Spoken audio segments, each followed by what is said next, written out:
Hello everyone, good morning. কেমন আছেন সবাই? আশা করি সবাই খুব ভালো আছেন, আর আমরাও ভালো আছি। আমার আরও একটি নতুন ব্লগে আপনাদের সবাইকে স্বাগত জানাই। সকালবেলায় ঘুম থেকে উঠেই চারপাশে যা যা থাকে সমস্তটা নিয়ে এসে এই চেয়ারের ওপরেই জড়ো করি।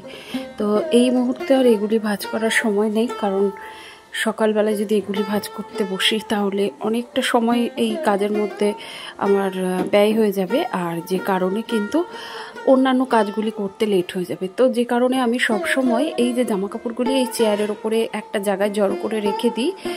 যত রকমের জামাকাপড় থাকুক এইখানেই জড়ো করে রাখি, তারপরে কিন্তু সন্ধ্যাবেলায় বসে আমি কিন্তু আস্তে আস্তে সেগুলি সমস্ত পার্ট বাই পার্ট ভাঁজ করি। তো তাতে করে কি হয়, আমার অন্যান্য কাজগুলি করতে একটু সুবিধা হয়, আর চারপাশটা যেন পরিষ্কার পরিচ্ছন্ন গোছানো থাকে। সোনার এই খাটের ওপরে সুন্দর করে একটু বিছানার চাদরটা গোছানোই ছিল, তবুও একটু টান টান করে গুছিয়ে বালিশপত্রগুলো জায়গায় এনে রেখে সুন্দর করে গুছিয়ে রাখলাম। ঘরে ঢুকতেই এই ঘরটা যেহেতু সামনে পড়ে, তাই বিছানার চাদরগুলি যদি একটু টান টান থাকে দেখবেন ঘর এমনিতেই কিন্তু গোছানো মনে হয়। তাই আমার তো অভ্যাসবশত আমি প্রত্যেকটা মুহূর্তে কিন্তু বিছানার চাদর টান টান করতেই থাকি, আর ঠিক প্রতিদিনকার মতো বিছানার চাদর কিন্তু ওলটপালট হতেই থাকে। আর এদিকে কিন্তু চাও হয়ে গেছে, তো আমি আর মা এখানে বসে চা খেয়ে নেবো, আর ওদিকে বাবাকেও দিয়ে এসেছি।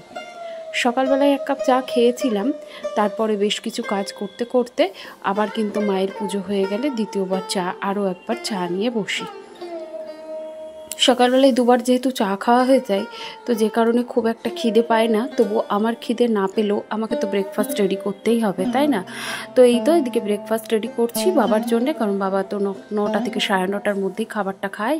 তো যে কারণে এই যে এখানে রুটি করছি। আজকে গতকালকে ভাইকে দুপুরবেলায় খাবার দিয়েছিলাম, রুটি মানে গাড়িতে নিয়ে গেছিলো, তো সেখান থেকে কিছুটা আটা বেঁচেই ছিল, তো সেটা রেখে দিয়েছিলাম। তো আজকে এই যে সকালবেলায় কাজে লেগে গেল। একটু আটা মাখা থাকলে সুবিধা হয় কি, সকালের দিকটা একটু ঝামেলা থাকে না, আর বাবা যেহেতু কোনো তরকারি খায় না, তো যে কারণে শুধুমাত্র রুটিটা করে নিলেই হয়ে যায়। তো ওই যে আখের গুড় এনেই রেখেছে, তো আখের গুড় দিয়ে বাবাকে রুটি দিয়ে দিলাম। বাবা কিন্তু গুড়, চিনি, মিষ্টি এগুলো দিয়েই রুটি খেতে ভালোবাসে, তরকারি কিন্তু তিনি পাতেও নেন না। আর এদিকে বাজারেও গিয়েছিলাম, তো বাজার থেকে আজকে একটা জ্যান্ত রুই মাছ আনা হয়েছে।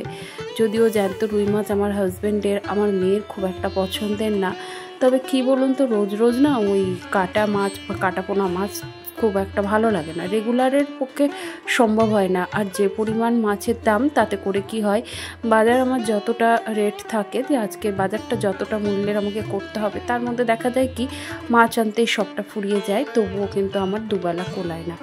তো যে কারণে আজকে এই মাছটাই নিয়ে এসেছিলাম। আর ভাই সকালবেলায় খাবে বলেছিল একটু তাড়াতাড়ি, ওই 9:30 10টার মধ্যে, তো ওকে তাড়াতাড়ি করে একটু ভাত, আলু সেদ্ধ, ডাল সেদ্ধ আর একটা মাছ ভেজে দিলাম। তো এটা দিয়েই ভাই এখন খেয়ে আপাতত রওনা দিয়েছে। আর এদিকে আমি কিন্তু টেবিলটা মুছে নিয়েছি, আর সেই সাথে চেয়ারগুলিকেও মুছছি। যেহেতু ঘরের সামনে যে কটা জিনিস থাকে সেগুলি, এই যে আমার ডাইনিং রুমটা দেখছেন, যেহেতু আমার ওপেন কিচেন, মানে কিচেনে যা রান্না করি তেলটা কিন্তু সম্পূর্ণ ডাইনিং রুমেই আসে। তো যে কারণে আমাকে প্রতিদিন কিছু না কিছু করে, মানে কোনো না কোনো জিনিস আমাকে মুছতে থাকতেই হয়, কারণ না হলেই দেখা যায় কি তেল চিটে হয়ে যায়। আর এই সমস্ত জিনিসে যেহেতু ডিজাইনের পরিমাণটা একটু বেশি থাকে, তো সেই জন্যে নোংরাটাও কিন্তু বেশি হয়। তো ওই কারণে আমি প্রত্যেক দিনকার পরিষ্কার পরিচ্ছন্নতা প্রত্যেক দিনই করতে থাকি। আর কি বলুন তো, বাড়িঘর পরিষ্কার পরিচ্ছন্ন রাখাটা যার অভ্যাস থাকবে, সে কিন্তু সময় মতো তার কাজটাকে ভাগ করে নেবে। তো আমিও সেটাই করে থাকি, যে আমার তো অভ্যাস হয়ে গেছে এখন বাড়িঘর পরিষ্কার পরিচ্ছন্ন গুছিয়ে পরিপাটি করে রাখা। তো যে কারণে এই সময় অনুযায়ী কাজগুলি ভাগ করে নেওয়াটাও আমার এখন একটা অভ্যাসের মধ্যে হয়ে গেছে। একটা সময় ছিল যখন এই কাজগুলি আমার কাছে খুব একটা ভালো লাগতো না, বিরক্তিকর লাগতো, মনে হতো যে এগুলি ছাড়া আর অন্য কোনো কাজ থাকে না সংসারে, কি এমন কাজ। তবে এখন আমি বুঝতে পারছি যে এই কাজগুলি ছাড়া হয়তো সংসার হবে না। সংসার মানেই হচ্ছে সকাল থেকে রাত অবধি সকলের খেয়াল রাখা, সমস্ত জিনিসপত্রের দেখাশোনা করা, সমস্ত কিছু পরিষ্কার পরিচ্ছন্নতা করা, সমস্ত কিছু করে তার মধ্যে দিয়ে টাইম মেনটেন করে নিজেকে অ্যাক্টিভ রাখা। তো এর নামই হয়তো সংসার। তো যাই হোক, ওইদিকে কাজকর্মও চলছে, ওপাশে রান্নাও চলছে। তো মাছের ঝোলটা শুধু বাকি ছিল, মাছের ঝোলটা বসিয়ে দিয়েছি। আর আজকে মাছের ঝোলটা বেগুন আলু দিয়ে করেছি, আর সামান্য একটু আদা জিরে টমেটো কাঁচা লঙ্কা বাটা দিয়ে বেগুন আলু দিয়ে করেছি। আর মাছের ঝোলটা এইভাবে কিন্তু খেতে ভালোই হয়। আর ওদিকে ভাতটাও বসিয়ে দিয়েছি, কারণ সকালের ভাতটা আলাদা করি আর দুপুরবার আর রাত্রিরের ভাতটা আলাদা করি। তবে সকালে আমাদের সব দিন ভাত করতে হয় না, কারণ আগে মা ভাত খেতেন, তবে এখন আর মা ভাত খেতে চায় না। এখন মা মুড়ি কলা খই এগুলোই খেতে চায়। আসলে সকালবেলায় ভাত খেয়ে ওনার তো বয়স হচ্ছে, দুপুরবেলায় আর ভাত খেতে চান না। তো ওই কারণে উনি নিজে থেকেই আমাকে বলেছেন যে সকালের দিকটা আমাকে একটু হালকা খাবার দিও। তো যাই হোক, এদিকে পুজোর জন্য বেশ কিছু কাজ তো এক্সট্রা থাকেই। আর এই কাজগুলি যদিও পুজোর জন্য না, আমি বেসিক প্রত্যেক সপ্তাহে বা 15 দিন বাদে বাদে এটা করতেই থাকি। এই যে বোতলগুলি দেখছেন, জল রাখতে রাখতে বোতলের নিচে না একটা আস্তরণ পড়ে যায়, তো সেটিকে আমি এরকম ভিম লিকুইড জল আর ব্রাশ দিয়ে কিন্তু একটু ডলে ধুয়ে নিলেই কিন্তু বোতলটা খুব সুন্দর পরিষ্কার হয়ে যায়।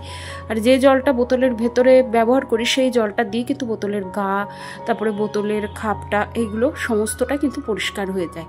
তো চলুন এগুলো রেখে আসি, এরপরে জল ভরে আবার ফ্রিজে রাখতে হবে। আর এই তো রান্না, আজকে রান্নার ফাইনাল লুক হচ্ছে এইটা। ওখানে গাটি কচুর তরকারি করেছিলাম, সাথে এই মাছটা হচ্ছে গতকালকের মাছ ছিল, সেটাকে গরম করে রেখেছি। চাটনিটাও 2 দিন আগেই করেছিলাম, আর মাছের ঝোল। তো এটাই আজকে রান্না বান্না। আর দুপুরবেলায় খাওয়া দাওয়া একটু তাড়াতাড়ি হয় জানেন, সকলের তাড়াতাড়ি হলেও কিন্তু আমার কিন্তু সেই স্নান করে উঠতে কিন্তু 3:30 বেজেই যায়। কারণ এখন ছোট দিনের বেলা সমস্ত কাজকর্ম একা হাতেই যেহেতু সবটা মেনটেন করতে হয়, সমস্ত কিছু করতে করতে কিন্তু সেই 3টে 3:30 বেজেই যায়। আর আমার কাজ করতে কিন্তু একটু সময় লেগে যায়। যদিও আপনাদের যে কাজটা আমি 12 মিনিট 10 মিনিটের মধ্যে দেখাই, তবে সেই কাজটা কিন্তু মোটেও 12 মিনিট 10 মিনিট লাগে না। সেই কাজটা আমার করতে কিন্তু অনেকটা সময় লেগে যায়। আর যেহেতু আমি প্রত্যেক দিন ভাগ করে কাজগুলো করি, তো যে কারণে আমাকে প্রতিদিনই কিছু না কিছু করতে হয়, আর তার জন্যেই কিন্তু সময়টা একটু বেশি লাগে। আর এর কিন্তু ফলাফলটা ভালোই হয়, কারণ আমার একসাথে অনেকগুলো কাজ, অনেকটা চাপ নিতে হয় না, যেহেতু আমার এমনিতেই একার উপর সংসার। আর এই তো এখন সন্ধ্যা হয়ে গেছে। সন্ধ্যাবেলায় প্রত্যেক দিনকার মতো ঘর দুয়ার সমস্ত কিছু ঝাড় দিয়ে তারপরে ড্রেস চেঞ্জ করব। আরও আছে কিছু কাজ, যেমন ওই যে জামা কাপড়গুলি যেগুলি লাট দিয়ে রেখেছিলাম, সেই জামা কাপড়গুলিকে এখন ভাঁজ করে আনলারটা আনলায়, তারপরে শোকেসে যেটা রাখবার সেটা শোকেসে, আর বেশ কিছু জামা কাপড় যেগুলো আমার মানে লাগে না সেগুলিকে তাদের জায়গা মতো রেখে তারপরে যাব সন্ধ্যা দিতে। আর এরপরে সোনার পড়াও রয়েছে, তার আগেও দুপুরে একটা পড়ার ছিল, সেটা পড়ে আসার পর এখন আবারও যাবে আরও এক জায়গায় পড়তে। তো তাকে দিয়ে আসা নিয়ে আসা সমস্ত কাজগুলোই কিন্তু আমাকে একটার পর একটা সময় মতো কিন্তু করতে হয়। আর সেই সময় অনুযায়ী কিন্তু আমি আমার সংসারের কাজগুলিকে ভাগ করে রেখেছি। আর এই হলো সমস্ত জামাকাপড় ভাঁজ হয়ে গেছে। তো এইবারে আমি সমস্ত শোকেসে এইভাবে গুছিয়ে রাখলাম। তো এরকম করে গুছিয়ে রাখলে কি হয়, আমার শোকেসটা কিন্তু এমনিতেই গোছানো থাকে। তো যাই হোক, চলুন আজকের ভিডিওটি আপনাদের কেমন লাগলো আবারও একবার মনে করিয়ে দিই, একটি কমেন্টের মাধ্যমে জানাতে ভুলবেন না। আর এই দেখুন, আপনাদেরকে সেদিনকে খুব ভালো করে আমার সিংহাসনটা দেখানো হয়নি, কারণ সিংহাসনটা গোছানোর পর সেভাবে আপনাদের সাথে শেয়ার করা হয়নি, তাই ভাবলাম আরও একবার দেখিয়ে দিই। সমস্ত কাপড় চোপড় সিংহাসনের পাল্টে সুন্দর করে গুছিয়ে নিয়েছি। তো এবার কেমন লাগছে অবশ্যই জানাবেন। আর ভিডিওটির কোনো অংশ ভালো লেগে গেলে প্লিজ একটি লাইক করে দেবেন। আর আপনি যদি আমার চ্যানেলে নতুন হয়ে থাকেন, চাইলে চ্যানেলটিকে সাবস্ক্রাইব করে রাখতে পারেন। আর এই তো এদিকে এখন সন্ধ্যা হয়ে গেছে, আর সন্ধ্যার সময় যে যে কাজগুলি থাকে সেগুলি তো করা হয়েই গেছে। তো এখানে আমি সোনাকে দিয়ে আসার পথে মুড়ি ছিল না, মুড়িটাও এনে তার জায়গা মতো রেখে দেব। আর সেই সাথে আরও একটা এক্সট্রা কাজ রয়েছে, যে কাজটা আমাকে আজকেই করতে হবে। তো এই তো এখানে আমি একটা পেপার বিছিয়ে নিচ্ছি। আর এইখানে না কিছুটা রুল ময়দা ছিল, তো রুল ময়দাটা আমার আগের বারের মানে গত মাসের। তো রুল ময়দা দেখবেন একটু রেখে দিলেই না মাঝে মাঝে না একটু পোকা ধরে যায়, তো খুব একটা হয়নি, তবে যেটুকুই ছিল 2-1টা পোকা ছিল। আমি রোদ্দুরে দিয়ে রেখেছিলাম 2 দিন ধরে, তো খুব সুন্দর রোদ খাওয়ানো হয়ে গেছে। তো এইবার এগুলোকে একটু চেলে সুন্দর করে জায়গা মতো রেখে দেবো, কারণ তো আপনারা জানেনই সামনেই মা দুর্গার পুজো। তো তার মধ্যে প্রত্যেকটি বাঙালি বাড়িতেই আর কিছু হোক না হোক খাবার আয়োজনটা ভালোই থাকে, তাই না? তাই সবাই সবার মতো করে একটু ভালো মন্দ রান্না, জলখাবার এই সমস্ত করতেই থাকে সারা বছর। যাই হোক না কেন, পুজোর কটা দিন কিন্তু মানুষ খুব হাসি মুখে যাই থাকুক সংসারে, সমস্ত কিছু একটু ভালো মন্দর মাধ্যমেই কিন্তু দিনগুলিকে ভালোভাবে কাটায়। তো আমিও তারই যোগাড়যন্ত্র করছি। তো যাই হোক, আমার কাজটা কমপ্লিট হয়ে গেল। তো চলুন আজকের ভিডিওটি এখানে শেষ করছি। সবাই খুব ভালো থাকবেন, সুস্থ থাকবেন, আবারও দেখা হবে।